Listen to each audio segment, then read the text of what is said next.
The film begins with a group of people fishing in the ocean.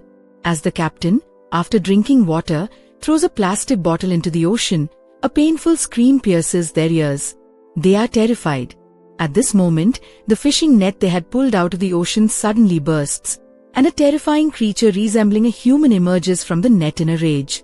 The captain, frightened by the sight, immediately shoots at it. The scene then cuts to London. We meet Brackley, who is currently asleep.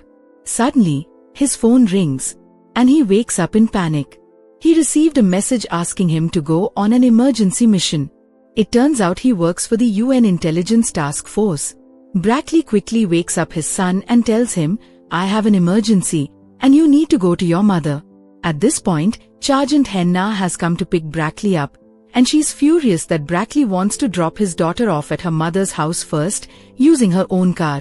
Brackley's ex-wife is also furious with him, as Brackley's actions constantly force her to neglect her work and care for her daughter. After finishing their mission, they arrive at a private airport where Jarrow gives them the mission details. However, Brackley's tablet is out of order. A man sitting next to him shows him a video showing the creature we saw at the beginning of the movie attacking humans. Brackley panics, and in a panic, he tells the man, "I'm not an agent. I'm just a clerk accompanying you." The agent who showed Brackley the video also panics and doesn't speak to him the entire way. They now arrive by helicopter on an unknown, deserted island. Before entering a special building, they are all decontaminated. This means that all the germs on them are ended using a special machine. After this, the colonel comes to meet them and shows them the same creature on the wall that we have been seeing repeatedly in the movie. Everyone was very surprised to see this creature, and some even thought it was a human in a costume. But the colonel explains that this creature is real and has emerged from the water. Scientists have named this creature a Homo spedal. These creatures, like humans, actually live underwater and are believed to have lived here before humans arrived. Scientists were researching this creature and discovered a feather on its neck, the meaning of which they had not yet understood. An officer then places the feather back on the Homo spedal's neck, after which, they all leave to hold a meeting about their investigation. Directly, he is left alone. He observes the creature intently and then respects it with the same respect he gives to the Jesus cross. Here, we see the colonel meeting with everyone. The colonel asks the colonel, "I don't understand how this creature came so high up." The colonel explains that this could be a sign of a serious danger, as in 2020, a major accident occurred in an underwater submarine caused by similar creatures. They now want to communicate with these homogeneous creatures, for which they use a special machine. Through this machine, they send signals to other creatures and then wait for their response. When Brackley sent the signal from this machine, the frequency of the signal was so high, the signal was so strong that even Brackley himself trembled. After a long wait, there's no response, and they return to their camps to sleep. Brackley asks Henna, "Can I make a call home?" Henna refuses. The scene cuts to two soldiers on duty in the room where they tied up the Homo spedal. Suddenly, they notice the ground beneath their feet turning into a swamp. Before they can do anything, the soldier sinks into the swamp. His companion tries to save him but fails. The first soldier drowns completely and dies. The second soldier tries to use his latrines to call for help, but no message is heard on the other end. A sound wave is heard. Suddenly, a hand emerges from the swamp and pulls the soldier underwater, ending him. After which, the same creature, Homo spedal, emerges from the water, dragging the dead body of its comrade out of the water and carrying it away. Security alarm 3 has now started ringing. Brickley and all the soldiers come to check the area, but they find neither their soldier nor the creature. The floor has returned to normal, and General and Stan are extremely worried. They try to contact their soldiers through their radios, but are unable to. Brickley notices a piece of metal embedded in the ground, and upon pulling it out, he finds a whole chair. This disturbs General Austin even more, and he lies down on the ground and tries to contact his comrades again through the radio. But they hear their own voices again from underground, and this frightens them even more. Just like Brickley removed the chair, something else could have happened here. They start digging and find their partner's hand. Frightened, Brickley runs out. as this was the first time he had seen a dead body like this. His emergence raises many doubts about why Brickley was so frightened, and he reveals the truth. He used to be just a clerk in the army and had registered himself as an agent, but now he's too scared of these things. He tells General Austin, "You can punish me for this if you want."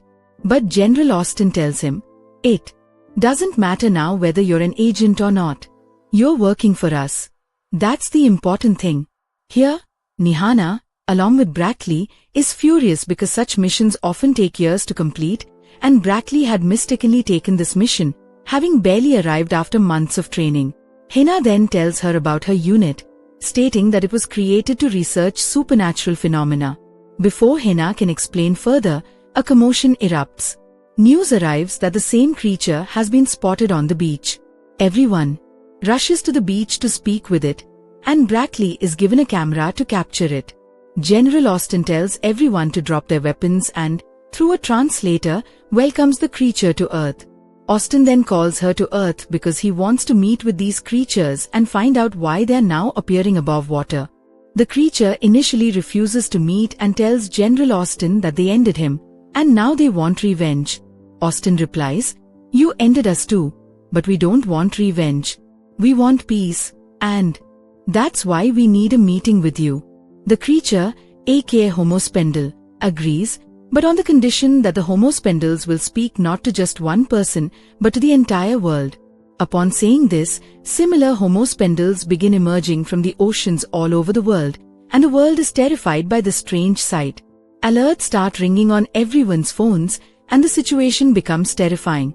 People start making videos of these Homospendles and uploading them to the internet, and within a short time, Homospendles go viral even in places where they hadn't been seen before.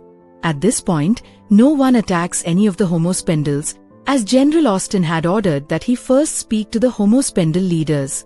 Ultimately, the Homospendles agree, and H2O diplomacy is set up. H2O diplomacy is a meeting between Homospendles and humans. A large pipeline is installed inside the assembly hall, and a water container is placed where the Homospendles will come and speak to them. Here, Brickley is also granted leave to go home and meet his family. He tells his ex-wife that she will have to take care of his daughter for a few more days, and that she should not be angry about this. Consequently, he gives her £3,000.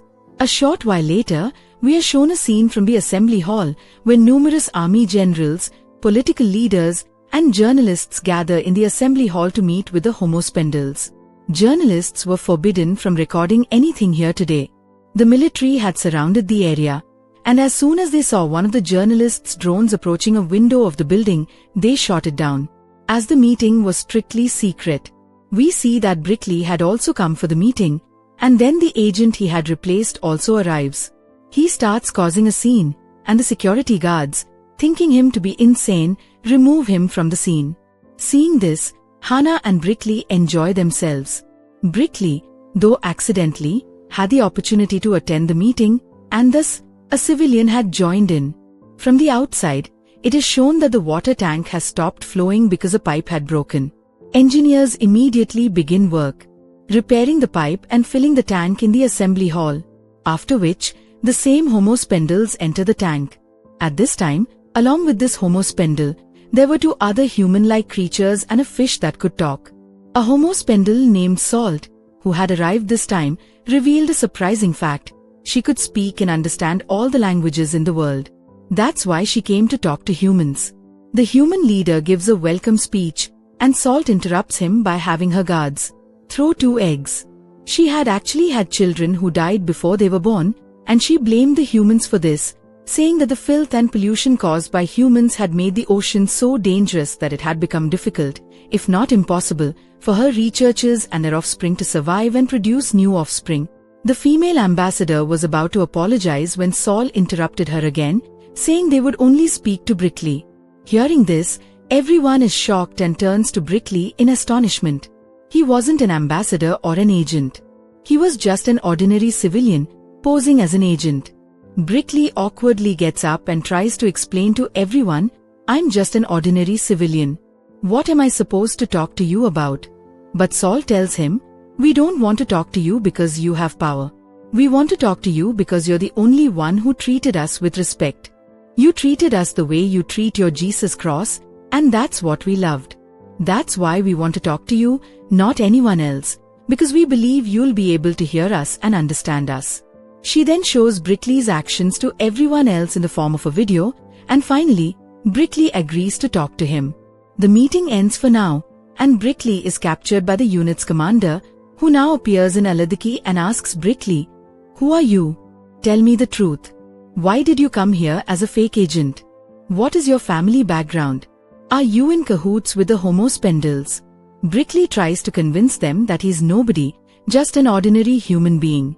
But the commander doesn't believe him, and he begins investigating him and arrests his family. High-ranking ambassadors, political leaders, and even the Prime Minister are outraged that an ordinary human being could attend such a special meeting and make such significant decisions for humanity. Meanwhile, rumors about Brickley spread online, claiming he's a fish spy, a spy for the Homo Spindles, and that he's actually some other creature disguised as a human. Rumors even spread around the world that some other creature is running the world's politics. Here, we are shown the assembly again, where the Prime Minister tells Commander Kate to go and tell Salt that we are unhappy with his decision. He will not be allowed to meet with Brickley, but will choose our own ambassador. This time, they hold a private meeting with Salt, in which Brickley, Commander Kate, and his generals and Prime Ministers are present. They try to convince Salt that arranging his meeting with Brickley will erode humanity's trust in their leader. However, Salt remains adamant that he will only speak to Brickley, as no one else respects him as much. Brickley is forced to go ahead. He has to come and talk to Salt. Salt tells him, "What do you want to say about this matter? Talk to me, not what these committee members have taught you." He tells him, "I think you should listen to these people. People won't believe us this way. You should talk to the human ambassador." But Salt tells him, "If you don't attend the meeting tomorrow, there won't be any." Commander Kate puts him in a special, high-security van and takes him away to where his daughter and wife are being held. On the way, Kate jokes with him, "I have a gun. Look, if anything goes wrong, I'll end you." Poor Brickley gets scared. But Kit tells him, "I was just joking with you. Man, we have to save this world together. I don't care whether the ambassador does the talking or you do it. All I care about is saving humanity." Upon his return, he was both extremely excited and scared. He recounted his experiences to his family, including how he had become an agent. He then met Homo Spindle, expressed his respect for Homo Spindle, and Homo Spindle asked him to talk, and everything else. His words were so exciting that his daughter listened with rapt attention. But his wife couldn't believe him. She said, "Even if these things are true, if you believe me, don't get into this mess." But his daughter replied, "No, you've got this golden opportunity to prove yourself and become instantly famous. Don't let this opportunity pass you by." Brickley himself was now excited after hearing his daughter's words. Meanwhile, it's shown that Commander Kate and her entire scientific team were listening to Salt's past stories and observing him from every angle. These people were utterly astonished to see a creature so intelligent and smart that they were even more intelligent than themselves. Scientists began researching the underwater material that had been dropped there, and one scientist stole a sample and sold it to someone just to gain citizenship. The man who took the sample gave it to the journal, and it was revealed that this man, a political leader, was secretly running a secret business with the journal, making a fortune. They didn't want to have any meetings or make any deals with the Homo Spindles to eliminate pollution, as it would ruin their business. This revealed that these people were deeply corrupt. They were forced to protect their business rather than save humanity. However, if humans were wiped out, who would run their business? Well, their common sense. The same journal then circulates Brickley's picture across the media before the meeting between Homo Spindles and humans the next day, so that the meeting can never happen again. The media hounds Brickley, and Cake, with great difficulty, brings Brickley to the assembly hall. He also discovers that the journal is responsible for this. Therefore, he also expels the journal from the secret meeting. Finally, the meeting begins. Salt has also returned, and as soon as he arrives, quickly begins his meeting and begins reading the speech Gate gave him. First, he says, "Salt, I want to apologize. I'm sorry your ex didn't survive and your children couldn't come into this world." Interrupting him, Salt asks, "Do you have any children?" Prickly replies, "Yes." Salt then says, "I need a glass of water from the river, and only then will we discuss anything." His suggestion is accepted, and when the water comes from the river, it's extremely dirty. It's completely brown. Salt tells Prickly to drink it. Through her headphones, she tells Kato not to drink it. "Just keep reading the script I gave you." At her request, the words begin to play on the screen, and Prickly begins to repeat them. But Salt stops him again, saying, "I told you not to read what your government dictates to you. Speak what's in your heart." Kit then again tells him to keep reading the script. But, enraged, Prickly removes his headphones and speaks what's in his heart. He declares that humans are fools and are destroying the world through their actions. They understand that pollution isn't their problem, but it's their problem, and it's their own. Today's kids are new. They want to listen to us. They want to reframe this. Salt was enjoying Prickly's words. Hearing this, Salt praised him again, saying, "You, a great person." Prickly blushes, and his superiors, Henna and General Austin, don't like his behavior at all. The meeting ends for the time being, and a security guard escorts Prickly back to his hotel room, where his family was enjoying a luxurious life all this time because of him. He excitedly recounts everything that happened to him, and Prickly's daughter feels incredibly proud of her father. They even see on the news that the whole world was cheering for Prickly because it was because of Prickly that the Homo Spendles hadn't done anything bad to them before. Prickly was also feeling proud of himself today. It's shown that Kate and the other journals are working together to formulate H2O diplomacy. They know they must convince the Homo Spendles to befriend them at all costs. Therefore, they are now planning to restore the environment. And at this time, they also learn about the Marcilium network. The Marcilium network was actually an LG that connected the Homo Spendles to their pearls and empowered them.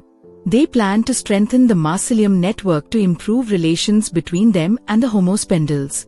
We are then shown Prickly's family. Due to Prickly's sudden rise to fame, they were afraid, as their lives were now in danger. While people loved Prickly, he also made enemies. So Prickly calms down his family and explains that they'll be moving into a safe house in a day or two. The next day, we see Prickly attending a new meeting. He's now inside the assembly hall, avoiding the media. Prickly begins to inform Absolut, the leader of Homo Spendhel, about his unit's decision, saying they will eliminate 50% of pollution by 2065. Salt becomes extremely angry upon hearing this, as 2065 is still many years away. Salt asks him why it's taking so long. Prickly explains that they need to gather the resources needed to eliminate all pollution, and that they be able to gather all of these resources in approximately that amount of years. When Salt says that 40 years is too much, Prickly replies, "What's the point of 40 years, when you guys waited 1,000,000 years? Hearing this, Salt becomes so enraged that his anger is now reflected in nature itself. The sky turns pitch black and a severe storm brews. This storm contained no water or wind. Instead, it was the world's strangest storm, filled with plastic and marine debris. It is shown that all the waste, all the plastic that humans had dumped into the ocean over the years, was now pouring from the sky and falling on the humans on the ground. Humans flee for safety. At this moment, we see Prickly's daughter, who was turning to face him. She also gets stuck in traffic due to this storm of debris. Suddenly, a heavy object falls on their car, ending their driver instantly. Prickly's daughter flees in fear. Upon learning of this, Gate immediately rushes to Salt and tells him to please stop all this. Prickly was still in shock, unable to comprehend what was happening. Just then, his wife called him and told him that his daughter had run out onto the road to come to him. Hearing this, Prickly panicked and immediately ran outside to save his daughter. He couldn't see her anywhere on the road. But as he walked a little further, he saw a huge anchor about to fall on her. He arrived just in time, pulling her away from the falling anchor and saving her from death. At this moment, we see Prickly's wife arrive. and everyone rushes inside the summer hall to save themselves. This plastic storm goes viral on the internet and news channels, and people start talking about it. The Homo spindles have declared war, and we must prepare for war. We are shown scenes of cities. The cities were filled with garbage as soon as they arrived. Even the Titanic, which had sunk under the sea, had landed here. Everyone panics, and a meeting with Salt resumes in the assembly hall. Brickley explains that we don't want war. We don't want to go to war. Salt then tells him, "Don't you remember? The war has been going on for a long time, and it was the humans who started it. It's the humans who are attacking us through this garbage. We've only just launched the first attack." To convince Salt, Kate was still writing a speech and asking Brickley to deliver it. But now Brickley knew he didn't have to read it. He understood that Salt didn't understand politics. So he removes his headphones from his ears. Now the fate of all humanity rests in the hands of a simpleton. Brickley speaks to him and tries to reason with him. "Look, Salt, I understand that it was humans who started this war. Humans did a terrible thing to you. But now, because of what you've done, humans are terrified. When humans get scared, they do strange, horrific things, and I don't want humans doing those things. He demands that you enter into a friendship agreement with him, promising that we won't harm you. But Salt sets 3 conditions for this agreement. One of these is that humans will no longer use the oceans in any way. They won't dump their waste there, pollute, or use the ocean for travel or transportation. Salt says that humans are very adept at using land, and that all things can be accomplished through land. If we won't come to your home, your land, then you won't come to our home, the oceans, either. Just as there are borders between your countries, there will now be similar borders between oceans and land. Even air transport will not fly over the ocean." Hearing this, many of the journos here become enraged, saying that the modern world doesn't work that way. The modern world now relies on transportation for even the bare minimum of food, and what will they do if transportation stops? Salt, at this point, becomes enraged and declares, "I haven't come here to listen to anyone. I'm just stating my conditions, and I'll only speak to Brickley." With this, she announces her 3rd condition, that Salt, or any other Homo spindle, will not come to Earth for the next meeting. She points to the Roman stretch mark and explains that the next meeting will be held there. This place was 25,000 feet deep, right in the middle of the ocean. Even a submarine wouldn't be possible. Kate urges Brickley to refuse this condition. But Brickley agrees. Salt says, "By doing this, we want to know if you truly believe in equality." Brickley looks Salt in the eye and says, "Okay, I accept all your conditions. We'll meet at the place you specify." Salt then looks at Brickley with a strange smile and walks away. The meeting ends. Kit and all the other jurors were unhappy with Brickley's decision, knowing that it is impossible for humans to breathe at such depths. They knew that this way, humans would back down, lose, and the Homo spindles would ruin their lives. But whatever the situation, they had to accept the conditions. Brickley's secret training began the very next day, to operate the submarine and survive in it. A new pressure suit is also designed so that Brickley can go deep into the ocean. Finally, the entire team is put in a submarine and sent to the next meeting. Meanwhile, we see Kate being called to a major official meeting. Here, the general has a new plan to win this war without changing their world, without changing their lifestyle. He says that he can destroy the Homo spindles by torturing them with a nuclear machine and restore freedom to humans. But Kate was not ready for this. She wanted this issue to be resolved through love. But the commander again they begin to explain to Kate that the Homo spindles had set such conditions solely to force them to wage war against humans. "If you believe me, we should prepare for war," she says. But Kate insists, saying that Brockley has gone to discuss matters, and they won't make any decisions until he returns. While Kate has already announced her decision, Jarl also announces his decision. "We won't stop our ocean transports at the behest of the Homo spindles." Jarl realizes that their intentions are war and they're simply minding their own business. Kate leaves, and Jarl's companions tell Jarl that they've prepared bioweapons. Should they use them? Jarl refuses to use them for now. Jarl's companions then tell Jarl that they should use them. No one will know this happened with their consent, Jarl says, and that way, our task will be accomplished. The scene cuts to a submarine that has plunged to a great depth. Suddenly, Homo spindles appear, pulling their submarine into a strange place, causing them to panic. But when Brickley sees Salt from his window, he exits his submarine. They were amazed and perplexed to be in this place. This place was at the depths of the oceans, yet there wasn't a drop of water. Salt comes to them and says, "You're the first people to have ever been to this place. We built this place for you, so you can breathe easily here, just like you built that water tank for us." She tells Brickley that he can take off his mask. "You'll still be able to breathe here." Salt removes Brickley's mask, and Brickley notices that he's breathing much more easily there. And seeing this, the others also take off their masks. It's shown that other creatures like the Homo spindles had come here to observe humans. Salt begins to show Brickley the place, and suddenly comes close to Brickley, touches her, telling her, "I've always wanted to touch you." Just then, someone calls them and they arrive at a place where many Homo aquas are welcoming them and have come to see them. On the ground, we see Kate, who is very worried. She discusses with her husband, "I'm afraid General Harry will do something stupid that could lead to war between humans and Homo spindles."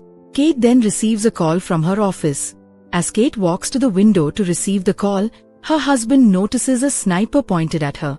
He drops him to save his wife, and the bullet hits him, ending him. The scene shifts underwater again, as Brickley and the General are talking to everyone. We see a man who was actually General Harry's partner and had come with them with his own plan. He had brought a bioagent with which he intended to end all the Homo spindles. Seeing this, both the General and Brickley are utterly shocked, as they had no idea they were bringing a spy or an enemy. They didn't want any Homo spindles to be attacked. Therefore, Brickley takes the man and falls down, but the bioagent explodes in his hands as he falls, causing a devastating explosion. All the Homo spindles fall away, and then Salt takes Brickley, forming a protective shield around herself, flies her away, and also provides her with oxygen by connecting her mouth to his. Thanks to the submarine's controller, the humans in the world also become aware of a massive underwater explosion, and based on the force of the explosion, they assume that all the people who went down must have been ended. Kate becomes even more devastated when she learns of this. First, she is devastated by the death of her husband and now the failure of her mission. And when Brackley's family learns that everyone who went down has died, they become deeply saddened. Salt then carries Brackley above the surface so that Brickley can breathe easily. After which she makes a video of herself to send to humans in which she is threatening humans that the way humans have destroyed all our lives by carrying out a blast in our area just as we have ended Homo aquas, that is, creatures living under the sea, we will now end all humans and destroy this world. Everyone thought this video was a fake video, generated by AI. But upon investigation, it was revealed that the video was real. Here, we see Brickley contact Kate, and Kate is shocked to learn that Brickley was still alive after such a massive tragedy. He was crying at the time, saddened by the death of all his comrades. She couldn't understand how all this happened. Kate says, "Don't worry. I find out how this happened, because whoever orchestrated this also ended my husband. In fact, the enemy wanted to end me, but my husband sacrificed his life to save me." She tells Brickley, "You see, I won't spare those enemies." Here, we see Harry's journal. General Harry himself wasn't aware of the accident, but it was orchestrated by someone from General Harry's group, and he now tells General Harry, "Relax, this accident has done our job."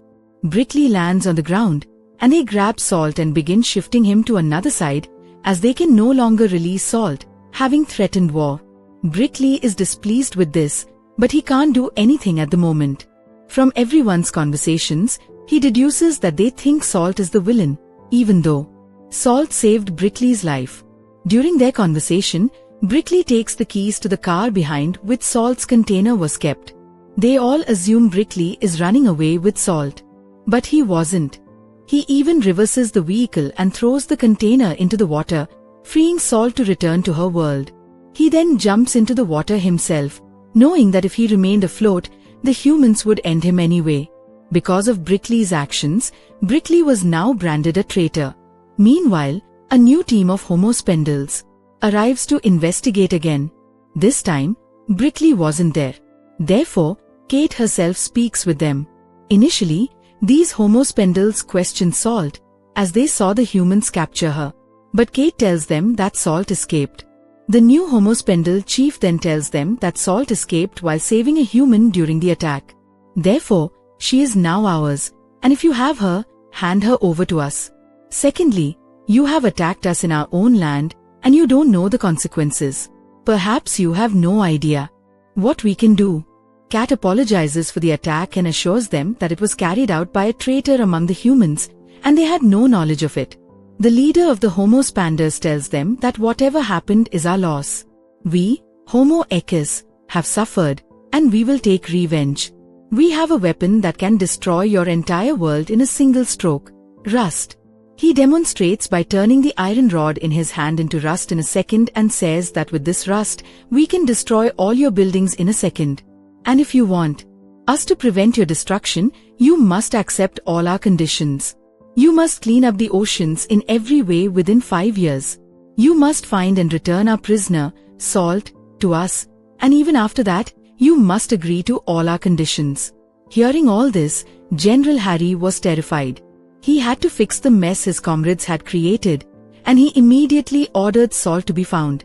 The scene cuts to Salt and Prickly, now on Earth. They knew the humans were searching for them everywhere, yet they were hiding inside a factory. Salt tells Prickly, "By touching you, I have cleansed your lungs. You will no longer suffer from lung disease." Saying this, he begins to draw closer to her, and thus, the world between them is completely destroyed. They now decide to live together. But there's a big problem. The people living on Earth are also their enemies. There's an enemy, and there's also the underwater people. They know they can't stay together for long. But Brickley tells Salt, "I find a way out and take you away." During their conversation, Brickley also reveals to Salt that their unit leader, Cat, had no role in the attack.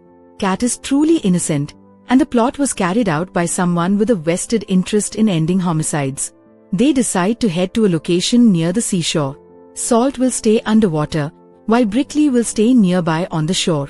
Salt likes the idea and makes one last call to his family before leaving. Unbeknownst to him, all his contacts' phones had already been hacked to locate him. As he leaves to visit his family, his wife and daughter discover the FBI is after him. Therefore, she tells Four and Brickley to escape.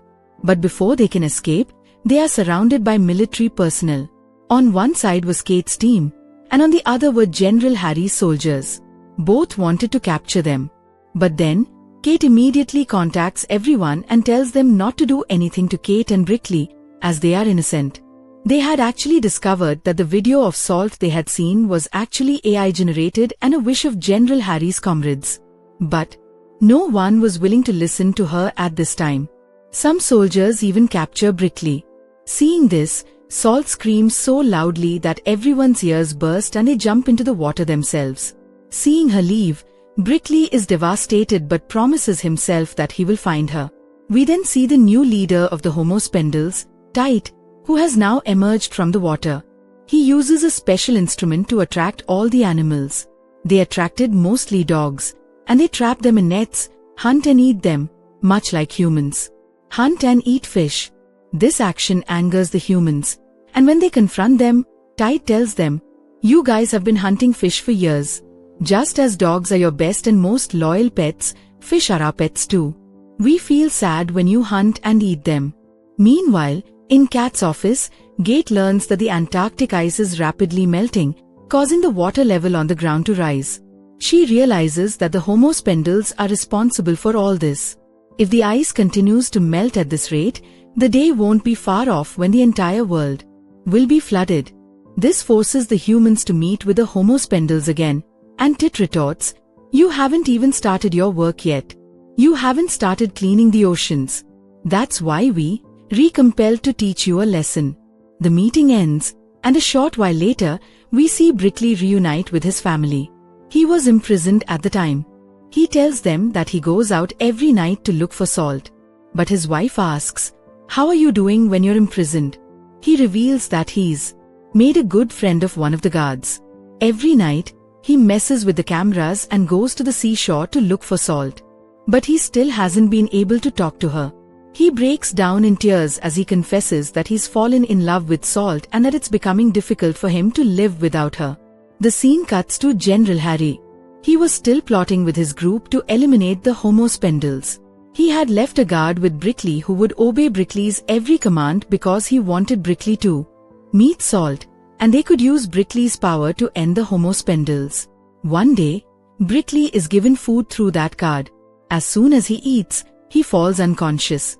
At this point, some doctors arrive and inject a virus into his body. This virus doesn't actually harm humans, but rather, it was meant to end Homo equus. At night, as soon as Brickley regains consciousness, he goes underwater to meet Salt. He starts calling out to her. After waiting all night, Salt finally comes to meet him in the morning. Brickley was as happy as if he had found a treasure. He hugs Salt and kisses her, and then Salt tells him, "If you want us to be together forever, then go and convince the humans to accept all the Homo Spindles conditions. Otherwise, the Homo Spindles will destroy them."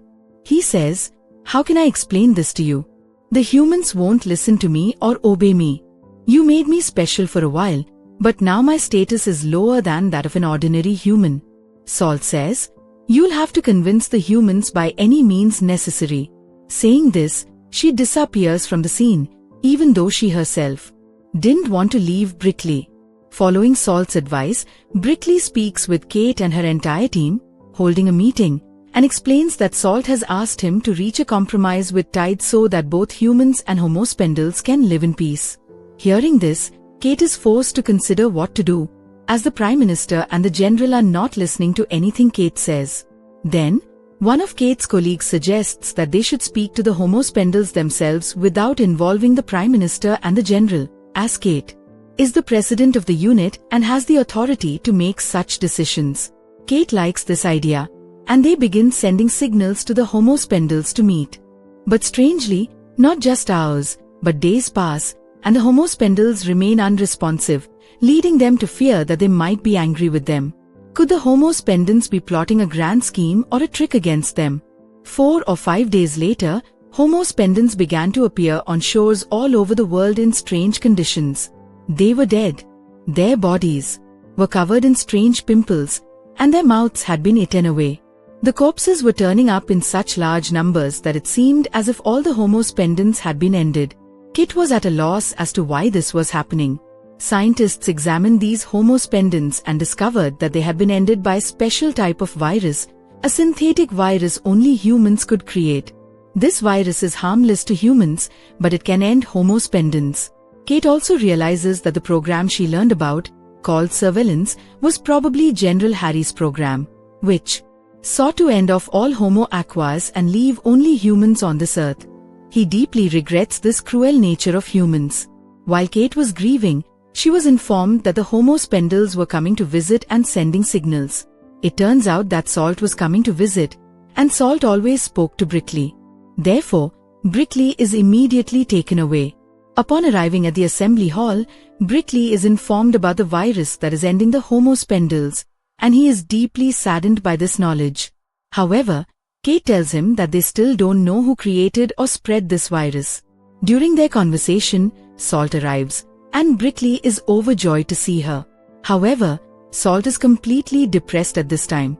She was also ignoring Brickley and told all the humans, "Today I admit defeat to all the humans. We have lost, and the humans have won. Because of this, almost all of our species has been ended, and very few have survived." Brickley, who knew nothing, tearfully asks Salt, "Tell me what happened underwater." Salt tells him that a virus was sent through him, ending many Homo Spindles. Brickley is devastated to hear this, realizing that he too had been misused. Salt then tells everyone again that they will soon find out who created the virus and will end every person who created and spread it through the water. As soon as he said this, General Harry and all his companions began having hallucinations, as if they were trapped in a bathroom and drowning to death, or someone was drowning them to death. Brickley then called Salt and said, We were discussing a deal. I want to discuss that deal with Kate. But Salt interrupts him, saying, "There's no deal now. I used to think humans and Homo spendles could live together, but not anymore. Now we know that humans and Homo spendles are simply enemies." Bruegel then says, "That's not the case, Salt, you're mistaken. We can still make that agreement. You can take the deepest part of the ocean. We'll clean it up. We won't run any transport there, and we'll do as you say." But after listening to Brickley, Sol shows him a picture of the humans who ended Homo spendles and played with their corpses. "So," she says, "in reality, these are the humans who inhabit most of the world, and they're the ones who harm us, and now we're afraid of humans. No matter how much I try, our species won't be able to make any agreement with you humans." With this, Salt leaves, and Brickley is devastated. Just like that, the meeting ends. After the meeting ends, the water tanks suddenly burst, and everyone flees in panic. The one who suffered the most during this time was Brickley, followed by Gate, who had worked so hard to fix everything and bring about friendship between the Homo spendles and humans. YK was feeling sad during the test. He suddenly received a call from a doctor, who told him a shocking news. After Brickley was released from the water, numerous tests were conducted, and one of the tests revealed a very strange change. Numerous changes were taking place within his body. These changes allow him, despite being human, to live like a Homo spendle. That is, to live underwater. Hearing this, Gate quickly takes Brickley and gets into the car and leaves. On the way, she gives him the good news that he can now live with Salt forever in the water because his DNA has mutated due to living with Salt. He has become human and Homo spendle DNA. He can live on land and in water. Brickley is overjoyed to learn this. He feels as if he has found the whole world. He meets his family for the last time and says goodbye to them forever. He is sad, but more than that, he is happy to be reunited with Salt forever. After all this, Brickley finally reaches the place where Salt used to live with Cat. He takes off his clothes and goes underwater, where we see that he has developed slits on his neck. Like a Homo spendle, he is now enjoying Salt's company underwater and is very happy. Even the people outside were overjoyed to see them reunite. Kate then takes a walk and sees a man throw trash in the area. She angrily tells him to pick up the wrapper. But when he doesn't listen, she pulls out a gun and points it at him. And the man, frightened, picks up the trash. This suggests that Kate is now going to do everything she can to make life easier and safer for the remaining Homo spendles in the water.